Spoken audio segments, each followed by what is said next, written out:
Everyone, welcome to the One Take Show. My name is Kaustubh Srivastava, and today, on a very popular demand, we bring to you the YouTube version of our conversation with Mr. Bharat Chugh. Sir is a former judge and is currently working as a partner for L&L Partner. Sir is also a writer, columnist, and is also a poet. And in this conversation, Sir talks about his experience on the bench, his switch from judiciary to litigation. He also describes the concept of white collar crime practice and what does he mean by super lawyers. If you like the episode, make sure you like, share, and subscribe. You can also tune into the podcast on Spotify, Google Podcasts, and multiple other such platforms. If you have any suggestions, feedbacks, make sure you reach out to me. I would absolutely love that. Hence, ladies and gentlemen, without further ado, let's jump right into the discussion. Hello, sir. Welcome to the One Take Show. I am so excited to have this golden opportunity, this once in a lifetime opportunity to be able to speak to you, to interview you, and to learn from your wide experience. Thank you so much for accepting my invitation, and thank you so much for taking time out for this recording. I'm really grateful that you could take time off for this recording today. Thank you for having me, Kaustubh. You're doing a great job and pleasure being here. Thank you so much, sir. So before we start with this conversation, I want to come off clean because I have been not just a follower of your career, of your achievements, of everything that you've done, but I've idealized your perspectives. You've been an idol not just for me, but all the law students who have seen and learned from you. We have read all your interviews. We have gone through all the webinars and given us the opportunity to learn from them. So first of all, thank you so much for that. And today I have a very special request before we jump to the major two topics that we are going to talk about today. That is, what does it mean to be a white collar crime lawyer? And secondly, what do we understand by the concept of super lawyers in India and why does India need that? I would humbly request you to please tell me a little bit about your journey as a judge, since you were the former judge, and how did you manage to take this huge step of moving from judiciary to litigation and to corporate sphere? Because I'm sure you have answered this question previously in other interviews as well. But how was it taking this huge step, personally as well as socially? How was this taking this whole step has affected your actions? Right, Kaustubh. You know what? I personally feel that it's very hard to be objective or accurate in assessment of one's own actions when one is looking back at one's own life. Mm-hmm. And I, in any event, think it's a bit premature for one to do that, and we tend to sort of exaggerate what we've done and look past the things that were attributable to others. So retrospectively analyzing one's life is very difficult. But since you put that question to me, let me share a few thoughts. Becoming a judge was something that was not something that I've always wanted to do, to just clear it at the very outset. I really enjoyed being a judge. It's a fantastic opportunity to make a meaningful difference to people's lives, to dispense justice, to also contribute to the evolution of law and help be a part of the solution largely. Because as young people, you and me, the refrain that we have all the time is that we can't do enough, even if we are armed with a law degree. How are we taking our education, our profession to the last man and making a difference? You can file only as many RTIs as you can do some PIL work. But being a young judge gives you the opportunity of, actually making a real difference day in and day out. So it was a fantastic thing to take up early on in my career. Why judgeship over lawyering? Initially, the answer to that would be, I was passionate about law, and I thought being a judge would give me an opportunity to use my skills as a lawyer or somebody who is passionate about law and would allow me to use that to make a larger difference. That was number one. Second was somewhat personal and sentimental. My dad really wanted me to be a judge. And my dad's journey becomes a little important there because my dad started off as a typist in Tisazari courts in Delhi. He had a very tough sort of life, and slowly and gradually he did odd jobs at courts, drafted affidavits, became a typist and a stenographer for other lawyers, then went on to become a lawyer at Tisazari. And at that point he thought that yes, my child should start off as a judge from the very same court, and it had a very strong sentimental connect. That was the second reason. The third reason was it's a very difficult exam. I mean, it's almost Right. like the UPSC of judiciary, you know. So, being somebody who likes to engage with the challenging legal equations and problems, I thought it's a good challenge. Let's just take it up and see where we sort of show up, and do we really measure up. So, a couple of these things got together in helping me make that decision, and it was fantastic while I was there, day in and day out. You get to do so much good. There's a lot of satisfaction in doing what you do. But I realized, sometime into the job, that although it's fantastic, but uh, I essentially, or very fundamentally, connected more to the idea of being a lawyer. My father having been a lawyer, I was always passionate about advocacy. I had grown up with the sights and smell and the feel of lawyering around me, drafts being done, cases being filed, clients being counseled. That's how I grew up. So it was sort of in my DNA.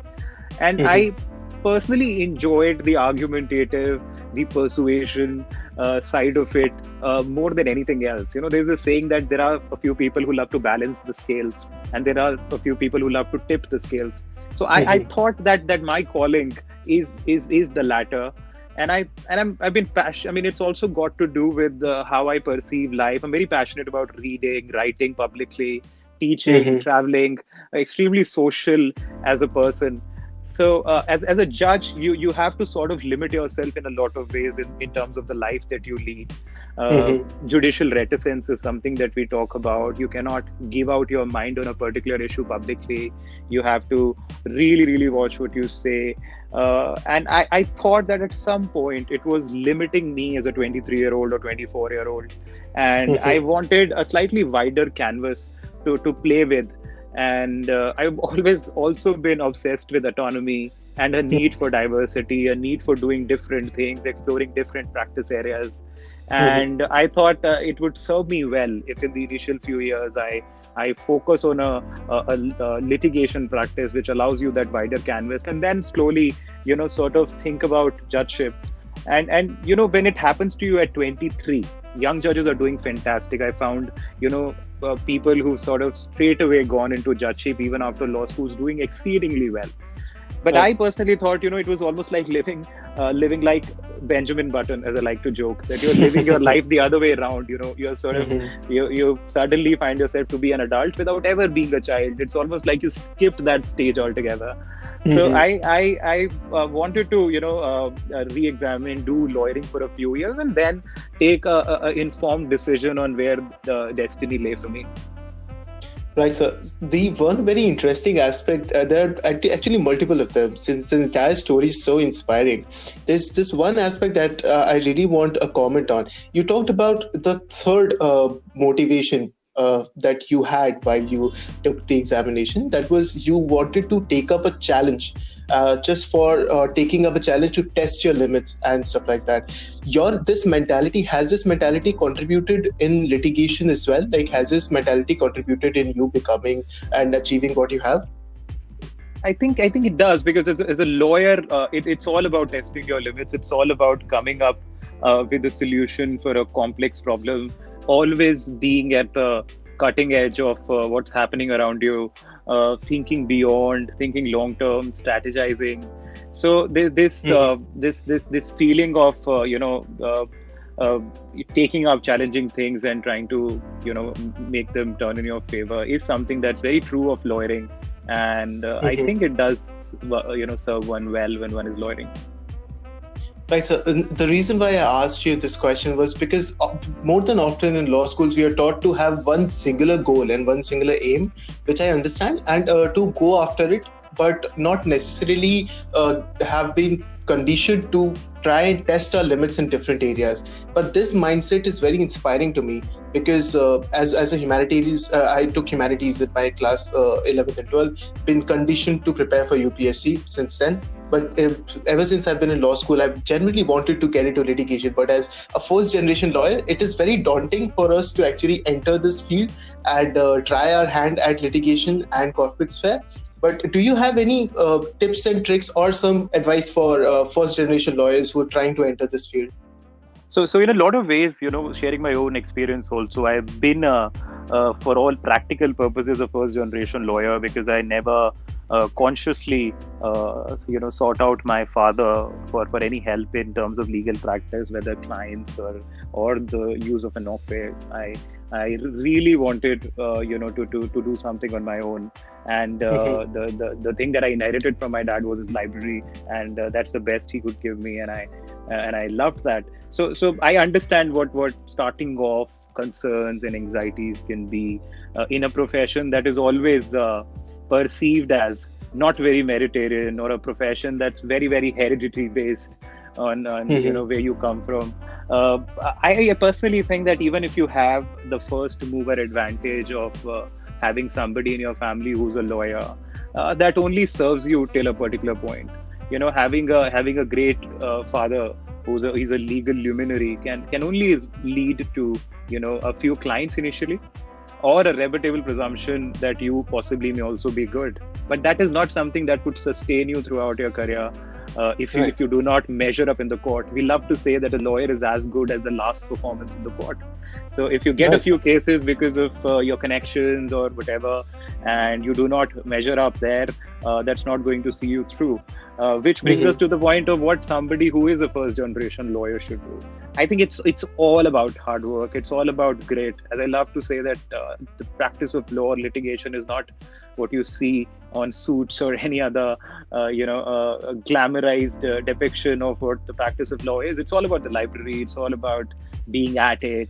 It's all about making yourself indispensable to the client. It's also about Mhm. identifying a vacuum in legal practice and then fulfilling that need, and Mhm. carving out an identity for yourself. It's about being there in the court and making the judge trust you, building that credibility, attracting clients from court with your performances. It's all about those things in the longer run. And if one is really working hard, then no matter where, I mean, if excellence at law is what you're pursuing, then whether it's judgeship or lawyering or being an in-house counsel, everything Mhm. sort of follows. Passion for law is the most important. Right, sir. So, to that extent, I would like to ask you: has your experience as a judge helped you on the other side of the bench, like in the practice? So that's an interesting question. It certainly gives Mhm. you an insight in judicial decision making.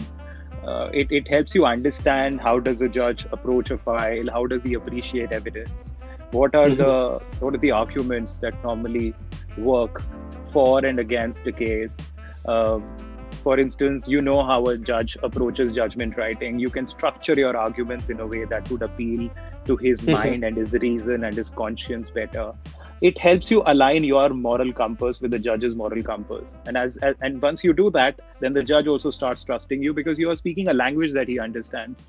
It also helps you understand trial practices very well.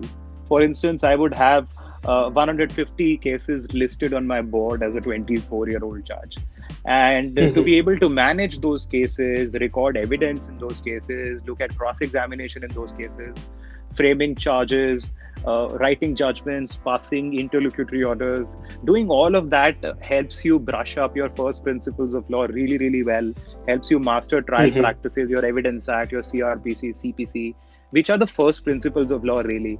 You get to master Right, all sir. of those, and then those really hold you in great stead when you practice. But at the same time, although it does Mhm. help, it is also very different from the mindset of a judge. The practice of law here, you have to take sides. You have to believe in your client's case, and you have to argue in a compelling way and make somebody else believe in your version of the truth, right? And you have Mhm. to, this is an exercise in persuasion, and you are trying to convince somebody who's taught not to believe in you, and that is the judge, because we are taught at judicial academies to be skeptical and to be especially skeptical of the more glib ones. So as a lawyer, Mhm. your task is to mold a will. The task of a Right, judge sir. is to make a decision, rightly or wrongly. So these are very different skill sets. I think an understanding of judging has helped me lawyer better. And I Mhm. also independently practiced for 1.5 years before I went on to become a judge. So that practice experience also helped me be a better judge in some ways, I like to believe, because I had seen that side, and I knew how a lawyer approaches the case, how to ask pointed questions in order to glean the relevant facts, and how to separate the chaff from the grain. So all of that sort of helped me be a better judge and try to be a better lawyer now. But I think this is important for me to clarify, because a lot of people, when I took the decision of leaving the judicial services, it was a very unconventional decision in a lot of respects, and Yes, sir. because there weren't many people, who had done that in the past.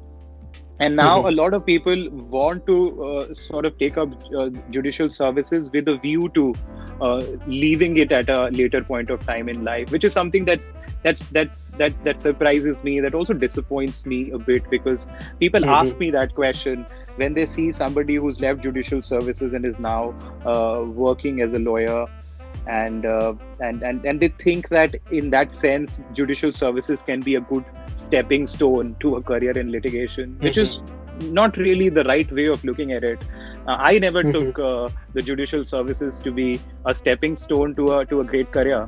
I really wanted to do it, served well as long as I stayed. At some point, realized that my heart and soul lay elsewhere, and took that call. And then trying to do good at lawyering. It should never be a planned thing for anyone to take up judicial services and then come to the practice of law. By learning the necessary skills and by getting that insight, that's not something that's just to the institution, or that is also just to you, because if you've always perceived the judiciary as a stepping stone, then you would not really be a fantastic judge while you are there, because judging is a different ballgame altogether. It requires compassion, it requires sensitivity, it requires selflessness, it requires the ability to put yourself in somebody else's shoes, and it's a totally different approach. So yeah. Right, sir. But for a lot of my listeners who are actually preparing for judiciary, and obviously in 2013, at the age of 23, you secured the first rank in the prestigious Delhi Judiciary Services examination, and you were turned out to be the youngest civil judge and metropolitan magistrate in your batch. This has inspired a lot of my listeners to have this question that I've been instructed to ask you: that what was your mantra behind this preparation? Like, was there 1-2 tips and tricks that you had at the back of your head while you were preparing for this judiciary? So, I would have been surprised if you hadn't thrown that question to me. I would love to answer this. The mantra for the most important mantra would be to really love your law. Those 15, 16 bare acts that you need to master in order to prepare for the exam. You really need to feel them. You need to internalize them. You need to start thinking like a judge. You're reading a provision in a bare act. You have to go behind it and examine why was that provision enacted? What was the legislative history? Am I going to be interpreting it in this way or that way? The rules of interpretation, the why of law, the essence of every provision is something that you need to inculcate while you're reading law if you're very serious about being a judge. Because the law doesn't operate in a vacuum, and it's important for a judge to be aware of the social context, to be aware of the larger implications of one's judgment, and to read law with that frame in mind. So important for you to focus on your bare acts and do them really well, and read your standard textbooks. Think a lot about law. Thinking is important. Memorizing the important provisions is also important to a great extent, because it's a competitive exam, and time is always running against you. When for example, in the Delhi Judicial Services exam, in 3 hours you may be asked to write 3 judgments. Now that's Right. extremely daunting, because when you're a judge, you can take your time, reserve a judgment, write it, in a week's time, take the file back home. But there in an exam, when the exam puts you in the driving seat, you are expected to write 3 judgments in the matter of 3 hours after appreciating evidence. So what really helps for you to be up for that task is to start thinking like a judge as soon as you can, and start building that skill set. Also, language is very important, because the judge speaks through his or her judgments, and if you develop a flair for language and you have the ability to express yourself clearly, that's very, very important. What is also important is a very good blend of breadth and depth. the exam is very, very extensive in terms of its syllabus. There are too many acts that you need to learn and understand. So you need to have a Right, good sir. perspective on the entire breadth of the subjects, but you also need to have depth in certain Mhm. areas. So it's a very strategic sort of a thing that you do. That yes, I have to read the entire CPC, but I have to really focus hard on res sub judice, for example, or jurisdiction Mhm. or res judicata. So you'll have to Mhm. balance breadth with depth, go really deep into some of the areas which are more important. Also, Right. very important for you to pick the state where you are interested in becoming a judge in, because different states have sort of different approaches. For instance, Delhi has a very, very practical approach to the exam where you are expected to write orders and write judgments as a part of the exam. Some of the other Mhm. states, for example, might have a more theoretical approach where they do not ask a lot of practical questions, but they ask you theoretical questions. For example, what is estoppel? Now, that Mhm. requires a totally different approach. As long as we don't have the All India Judicial Services, these difference in approaches would continue to be there, and you will have to focus on what you really want to do and strategize Mhm. accordingly. Right, sir. Thank you so much, sir, for describing your mantra and your tips and tricks for the judiciary preparation. And I just have one last question in this segment. You shared your opinion on columns, and I'm currently looking at bharatchugh.in articles and columns, and you write some beautiful poetry. You share your opinion on different topics. What would you like to comment on this interest of yours when it comes to poetry or writing columns and sharing your opinion is concerned? Uh, I believe as lawyers, we don't have a tangible good that we are selling. All that we sell is our words and our thinking and our ability to strategize, right? So words is the only Mhm. stock in trade that we have. It's important for one to master it, because communication lies at the very essence of our profession.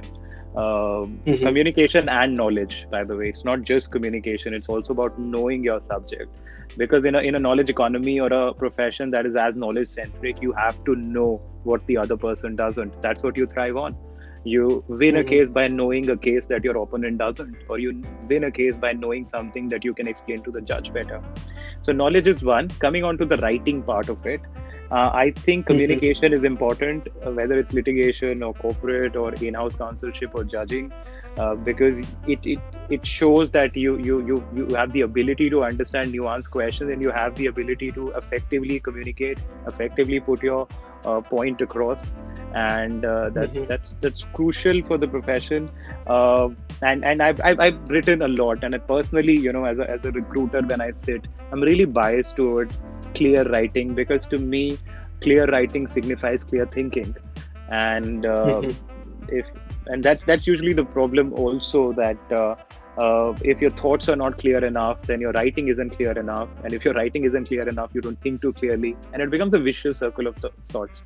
So to me, somebody who can write very, very clearly and communicate effectively is somebody who's also a good thinker, and that's a good test to sort of satisfy.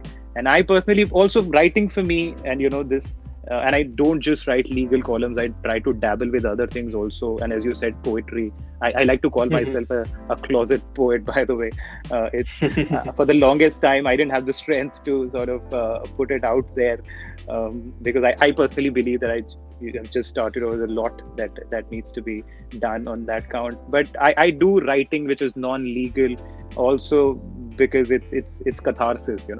As somebody put Mhm. very beautifully, it's like you can scream without making a noise, and you in the Mhm. process of writing, you sort out so many things for yourself, and come out of it more learned, and having understood it better.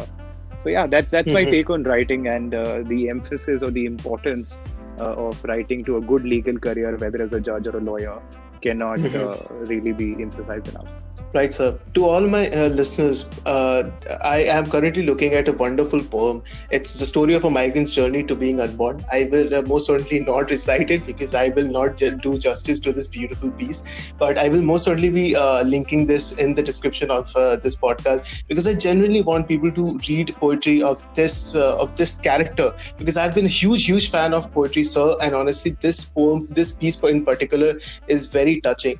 And thank you so much for sharing your opinion on this one particular topic and segment. With this, I would like to move on to the substantial part of our discussion today. Uh, I would love to talk about the concept of white collar litigation, or what exactly is a white collar crime. Well, thank you so much, sir. Thank you so much for telling us about your experience and for shedding light onto the various aspects of how and why it has been so contributing to your career and to your experiences as well.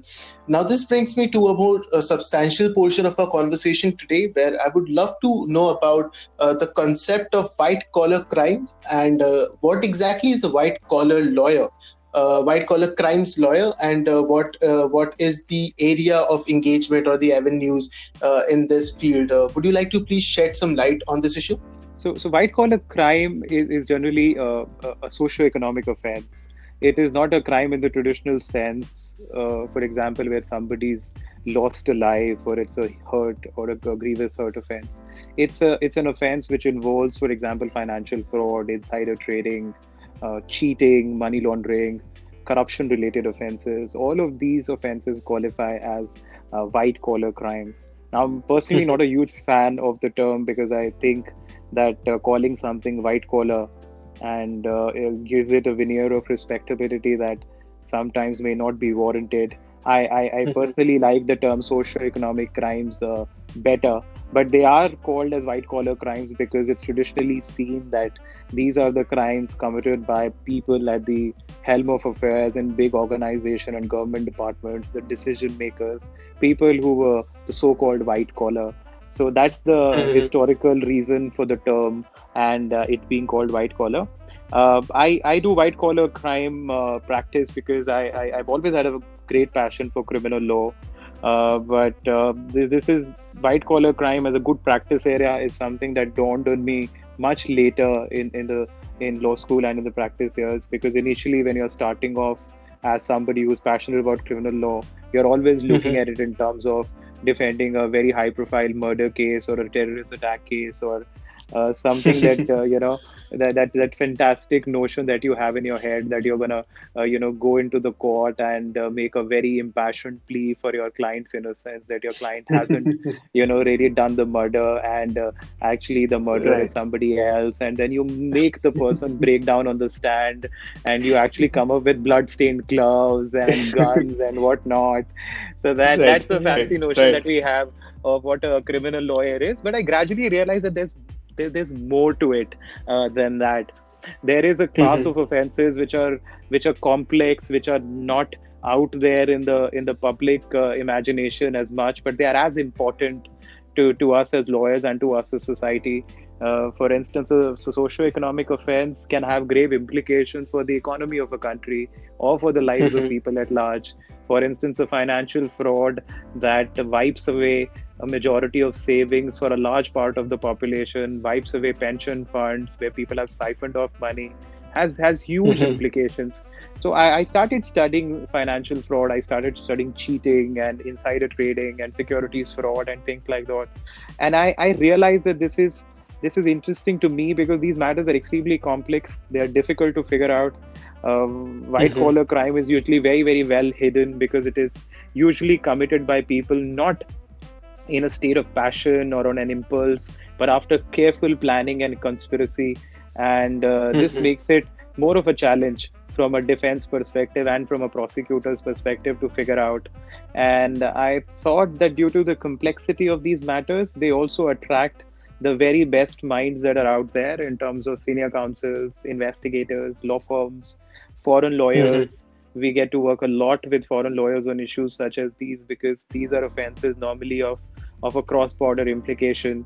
For instance, if you have a company, a US company who's also working in India, and the Indian subsidiary does something, for instance, offers a bribe to get a very lucrative contract, then it is not only an offense under the Indian Prevention of Corruption Act, it is also an offense under the US law, the Foreign Corrupt Practices Act, and the Department of Justice may initiate a separate prosecution in the United States.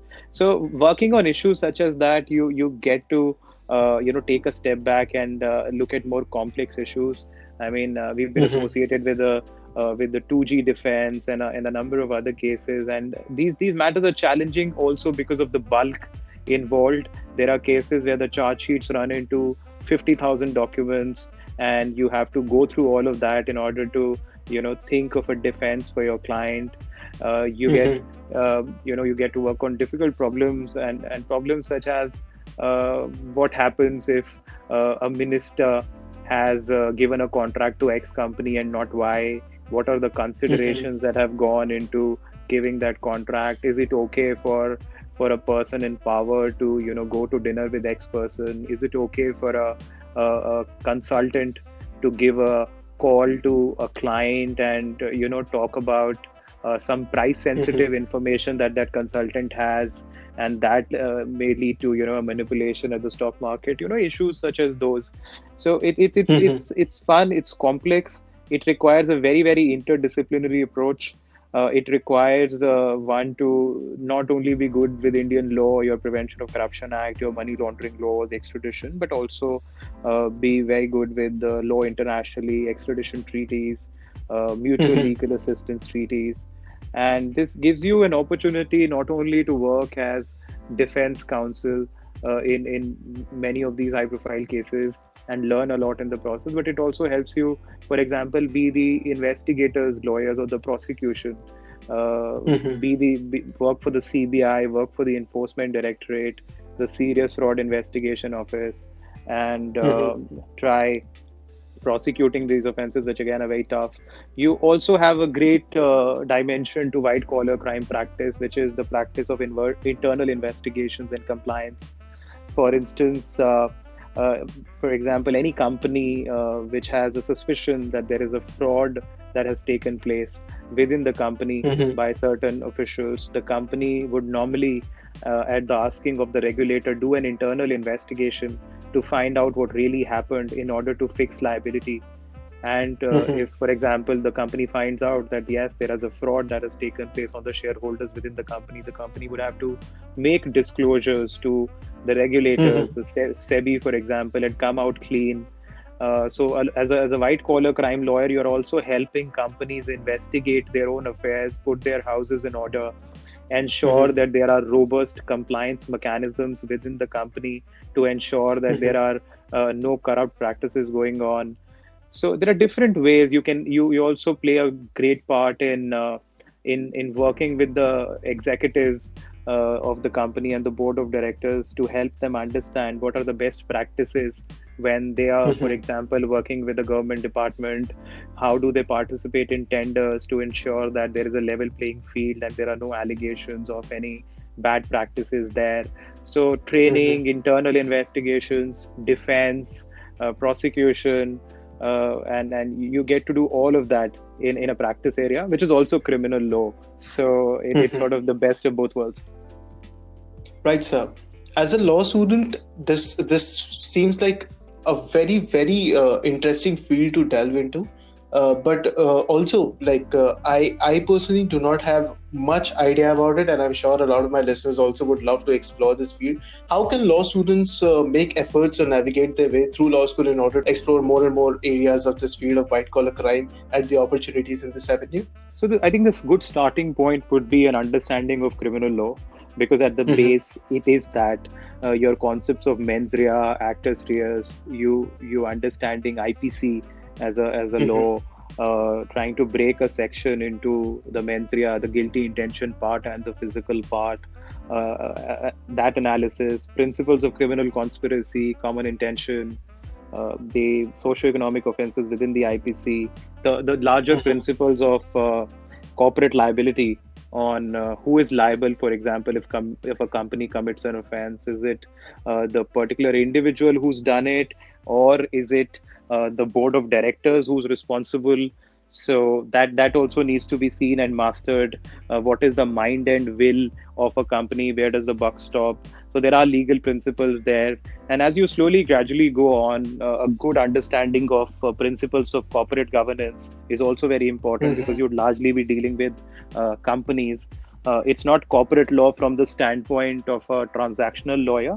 It would be corporate law from the Mm-hmm. understanding of how this beast, which is an Indian company, works. What are the nuts and bolts? Who takes what decision? How does the board of directors take a decision? How are the minutes Mhm. recorded? What is the liability of a director if he signs off on a particular thing? What is the liability of an independent director if he's not made the right noises at the right time? What are the duties of auditors when they are auditing the company balance sheets? When are they supposed to be reporting a fraud? Uh, you need to understand these Mhm. fundamentals. You also need to dive deeper into specific laws, such as the Prevention of Corruption Act. Very important. It's a central white collar crime law in the country. Uh, Mhm. you have to understand the Prevention of Money Laundering Act, which is Mhm. again a big practice area. Fugitive Economic Offenders Act, evasion of tax.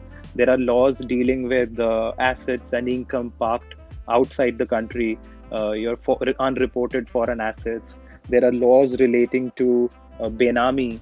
Now, Benami, just for your viewers, is if you're holding a property in somebody else's name Mhm. for tax evasion purposes or fraud purposes, but you are the real owner of the property in every sense, then you are said to have committed the offense of Benami. Very important for you to read Benami laws.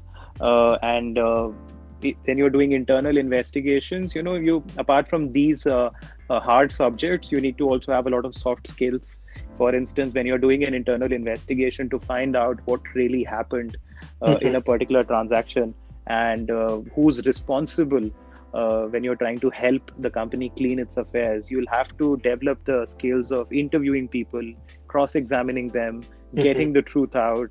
You have to have those, forensic set of eyes of Mhm. looking at things. You cannot take anything at face value. You're looking into thousands of mails and trying to find out that one incriminating mail. Mhm. You are with the help of other consultants and IT experts. You are seizing laptops, you are seizing mobile phones, and you are trying to get into those to understand what really happened, who's the bad egg in all of this, and where should the liability lie. So you're donning the hat of a Sherlock as well, and it's very interesting Mhm. when you do it.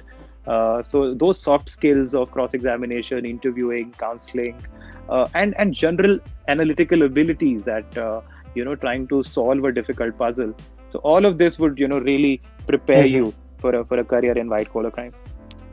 Right, sir. I believe this is a very interesting niche area of practice, and I believe the entire idea itself is so enticing for at least for me, and I believe for a lot of my listeners to actually look into this area, start learning and preparing for this area, and actually try our hand in this area and start working and interning in these areas. So, thank you so much for extensively describing the bits and bits of the practice in white collar crime. This brings me to the last topic of our substantial discussion today. So, we talk about our concept of super lawyers. Now, this concept has been coming up quite a bit in the recent discussions, as in what exactly is a super lawyer? Why does India need super lawyers, and how is the artificial intelligence transforming this entire profession? So, I would like to know your opinion as in how substantially is the AI transforming the profession? What do you understand with the term super lawyers, and why do you think India needs super lawyers at this age? That's a great question. That's something I personally am very passionate about. Mhm. Always wanted to be a lawyer, but was equally thrilled with the technology and always wanted to bring the two together. When I say and when I've said this in talks that India needs super lawyers, I certainly don't mean that we need somebody who's wearing a fancy costume or a cape and who who moonlights as somebody who's fighting crime and the superhero character. Mhm. What I mean to really convey is that a lawyer who's at the very cutting edge of whatever's happening out there. Mhm. Technology, AI, big data is totally changing the way we look at law and the profession and judging. And a super Mhm. lawyer is somebody who's out there right on the cutting edge and who's gathering these skills and actively he or she is able to solve the problems that clients are throwing at us. Just to give you an example, we are already being asked to decide legal liability Mhm. in cases where a self-driving car or an autonomous vehicle kills somebody. Right, sir. Now, how do you fit something as as complicated as that in your Indian Penal Code. Lord Macaulay would not have thought in his wildest dreams that he would be, that the code would be used to decide a question where you're trying to see if a person who's just sleeping at the back seat of a car, who's where the car driving itself, kills four people in order to save the owner. Who is liable in that case? Do you hold the manufacturer liable? Do you hold the programmer liable? Do you hold the person sleeping at the back seat liable for the judgment call that the car has made? Or do you go in for a regulator who's actively looking into the source code of every car to ensure that this is a car which is social justice minded, which is a car which is not a misanthrope, which is not a selfish sort of a car who's only thinking about the owner's interest and not thinking about the society at large? We are Right, sir. increasingly made to answer these questions. For instance, in this case, is it a tortious liability, or can it also be a criminal liability? Is something that you'd have to answer as a criminal lawyer of tomorrow. You will have to answer what is the liability in cases of autonomous weapons. You'll have to answer the legality, and we are already answering it, the legality of drones for a number of activities. Can you use a drone to deliver a parcel at somebody's house? And if yes, what is the sort of data that you're collecting when you're making that delivery package? We already see, that it is totally possible for somebody to do a perfect murder by just getting or hacking into a internet enabled car and making the brakes go fail or immobilizing the car. How would you Right, investigate such an right, offense? What would be the right, sir. evidence in such an offense? You would have to see which IP address that this hacker came in from, what device was he using, electronic evidence, tech. There was this interesting case again of a gentleman in US somewhere making an insurance claim, where he said that yes, my house caught fire and I had to take out my important things and rush out of the house to save myself. Please give me the insurance money. And the insurance company took a very hard look at the case. They had a suspicion that this is a false claim. So what the insurance company did was very interesting. They asked this guy for data of his pacemaker that he had installed in his heart. And when they looked at the pacemaker data, which would obviously tell you how fast was his Of course. heart beating, Right, right, what was his condition, right. physiologically at a particular time. And when they looked at that, they found out that on the day when this guy says that there was a fire at the house and he had to run for his life, his heart rate was pretty much normal. There were no Wow. signs of Okay. him being under a lot of physical distress and trying to save his life. So they came to the conclusion that this was a case where this guy had set fire to his house himself in order to claim the insurance money. And later, this guy was prosecuted for having filed a false insurance claim and for arson. And imagine the power of that pacemaker or that smart watch on your hand as a piece of evidence. So, so, Right, so right, the right, so sir. the crimes that we are looking at and the sort of evidences that we are looking at is very, very different from how it used to be. In every case now, your phone, your smartwatch, your location, your call detail records, GPS locations is the evidence, and we need lawyers who can understand these evidences better, ensure that they are admissible in court, and if they're acting for the defense, to dispute the veracity of all of these evidences. So criminal law is changing, contract law is changing. We already have AI systems who can enter into contracts on your behalf. If you look at Google Duplex, you can actually have a virtual assistant where the AI system can on your behalf call a hotel or a restaurant to make a reservation and or make a booking, acting as your virtual assistant, where the restaurant doesn't even know that they are talking to an AI system and not a human being. Now, let's take a situation where you've got your virtual assistant to make a reservation, a very expensive reservation, and you fail to show up, and the restaurant wants to sue you. Now, is it a valid contract? Can you actually get an AI system to contract on your behalf?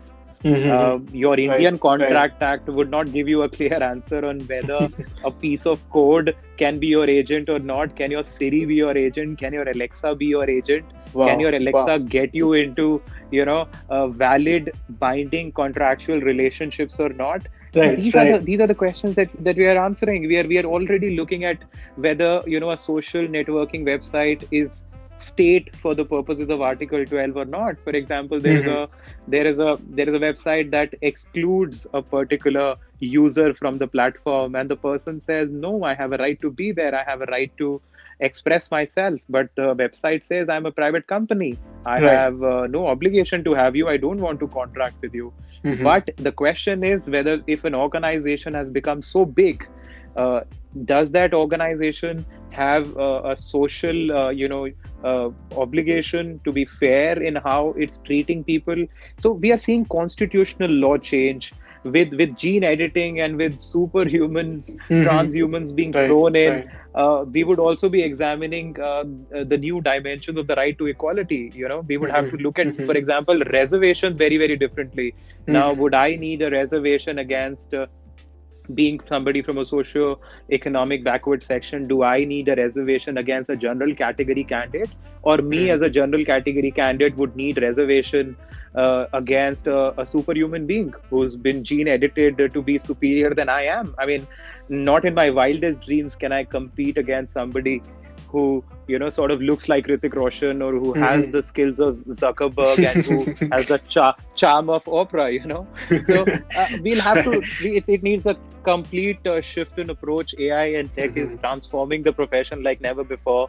Right, sir. And not just lawyering, it's transforming judging also. But this is something we Mm-hmm. can possibly get into in greater detail a little later. But we need lawyers who can solve these issues, defend these issues, and before all of that, understand these issues.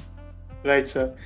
Oh my God, I am to a great extent speechless, but also so excited to look into this because honestly, all of this, you were right. Because recently, French court has come up with their judgment on the drones, whether police can use it or not. The evolving jurisprudence across the world regarding human gene patenting, where times of vaccination and stuff like that is all changing, and all of this somehow sounds like Isaac Asimov's dream story that is about to come true. And this basically answers somehow three major questions. Firstly, why does India need super lawyers? Because it is an evolving field and they need to cope up with this. How can the legal professionals keep up with these changes? And how substantially is AI transforming the profession? So before we move to the end of our conversation, how do you think, again, this is a very selfish question and I understand, because I'm trying to make the best of how we can learn from this conversation. How can law students, and not just the legal professionals, how can law students also use this opportunity, because I see this as an absolute opportunity for us, use this opportunity to carve out a niche in this concept of super lawyers and this concept of AI transforming the entire profession? That's a great question. You've and in this conversation we identified a vacuum. In Mm-hmm. order to make a place for yourself, you have to fulfill a need. The vacuum is clearly there. The need is there. The idea is to have a good skill set, and then deliver what's needed in the moment. Somebody, and it's a bit of a tangent. Somebody asked me a question on what your definition of luck is, or whether you believe in it. And I borrow from somebody, who's very, very wise, who said this. I think it has to be my mom. So that luck is a place, where preparation meets opportunity, right? That's Mm-hmm. the definition Right, of luck. I right, don't sir. think there is any luck over and above that. So you have an Mm-hmm. opportunity, prepare yourself for it, try to understand tech a little better. And unfortunately, we all are very, very, very, tech savvy and up there. And it's important for you to just understand technology better, and take it to your knowledge of law, and Mm-hmm. put it out in a manner, because we are also advocates at, before anything else. We are the voices of people who do not have a voice themselves. There might be a fantastic tech engineer who understands the technology much better than you, but can he Mm-hmm. go and explain it to a judge sitting somewhere in Karnataka, for instance?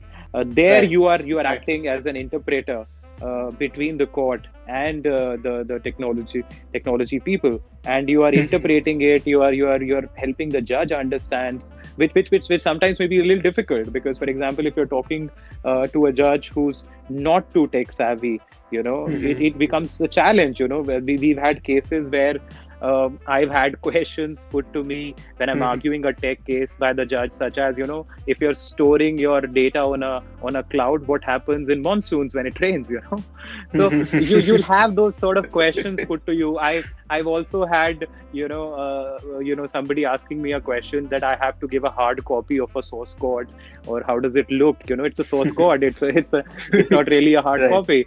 Right. And as a judge, I've seen, people Mm-hmm. sort of taking a CD and attaching it to the file by putting a sharp instrument through it, not knowing how it works and all of that. So your job as a lawyer would be to take an idea of AI or tech, interpret it, put it simply, and help the judge or the regulator understand, to help Mm-hmm. your client achieve the objective. And for that, you need to understand tech and law, your Information Technology Act, data protection. Please, read the GDPR, read the bill Mm-hmm. that we have, read the Sri Krishna committee reports, read, for example, virtual currency is a big area. Smart contracts is a Mm-hmm. big area that you should read about. It's going to revolutionize everything that we've known about contracts so far. For instance, we were just advising a client of ours recently on implementing smart self-executable contracts. Mm-hmm. My client is in the business of handing out licenses for software, Right. and the license normally is, for instance, given out for use on 5 computers. Now, Mm-hmm. if the client is using the license for on 10 computers, that may be a copyright infringement in that sense. And then you Mm-hmm. have to bill the client for those extra 5 computers that he's using the software on, right? Which is not initially Right. sanctioned. So Right, sir. what we can come up with is that you connect it to the bank account of the client with a clearing mandate, and then you charge the client on the basis of the computers that the client is using at a given point of time, with absolutely no human intervention. You use the software on 3 computers, you pay for three. You use it for 15, you pay for 15. It's a contract that executes itself. Mm-hmm. So we are actively advising clients to use smart contracts and blockchain to implement something like that. For instance, if and not just private clients, you can advise states on things like those. For example, if there is a farmer's insurance contract which pays a farmer a particular amount if Mm-hmm. there is a certain amount of rainfall in a particular state. Now you would Mm-hmm. know that in Maharashtra it has rained so much at a given point, right? That's data that's measurable. Why not Mm-hmm. connect it to bank accounts of the farmers, and you connect the bank account of the farmer with the weather forecast company or the weather company, and then if you know that yes, it has rained so much in a particular area, why can't the Mm-hmm. insurance money be dispensed automatically to the account of the farmer without any claim having to be made? So you can Mm-hmm. help people come up with better policies on the public service side also, by understanding smart contracts, Mm-hmm. AI, and the best part about something like this is that you constantly need to grow and evolve, and this is very, Mm-hmm. very important in today's day and time. Many people are already sort of questioning, people, for example, who are in the final year, or young lawyers, on what would happen. The economy has taken a downturn, and Mm-hmm. what's going to be the future? What do I do which really helps me stand out? So the answer is to innovate, and be relentless at it. We lawyers, I personally feel, are a especially resilient species. A couple of years back, we were all thinking Mm-hmm. that the M&A market is not doing too well because people are not Mm-hmm. investing in India, and Mm-hmm. businesses are failing, and the NPAs are rising. And then Mm-hmm. suddenly we realize that the insolvency and bankruptcy code is a very, very attractive practice area, which where Right, you sir. can help a business go out of business in a systematic fashion. And IBC turned out to be the biggest practice area that nobody had thought of. And Right, sir. similarly, Right. in a post-COVID situation, you can take tech as an example, where we are trying to turn our courts virtual, our arbitrators virtual, and if you can Mm-hmm. fulfill that need, you're good. And if you do not, if you're afraid of letting your own convictions go, and if you are too happy with the status quo, then Mm-hmm. it becomes a little difficult. You have to struggle to stay relevant, and if you do Mm-hmm. not cannibalize yourself, as somebody said, somebody else will come and cannibalize you. So it's important for you to break down your own certainties, your own understanding of the world, and build it afresh in order to really serve a need out there. Mm-hmm. Right, sir. I believe, as you have rightly pointed out, luck is basically when preparation meets opportunity, and we have this opportunity. We just have to work on our preparation. And this entire conversation has, if I put it straight, be very straightforward, I'm going to put this conversation, this recording on loop, listen to this at least 3-4 times, make notes, put those notes on post-it stamps, put them on my wall, and start working on each and every step so I can be ready to exploit each That's and kind every of of you to this say. opportunity. Thank you so much, sir. I believe this is one of the most fruitful and the most in depth conversations I've had with anyone in the legal profession up till now. And I believe I've learned so much. And I'm really, really, really grateful for this opportunity and for your time. And thank you so much for contributing to my podcast and contributing, adding so much value to my listeners and to this podcast. Thank you so much for taking Thank you, time out for Kaustubh. today, sir. Pleasure being here. Thank you. Thank you. Thank you so much, sir.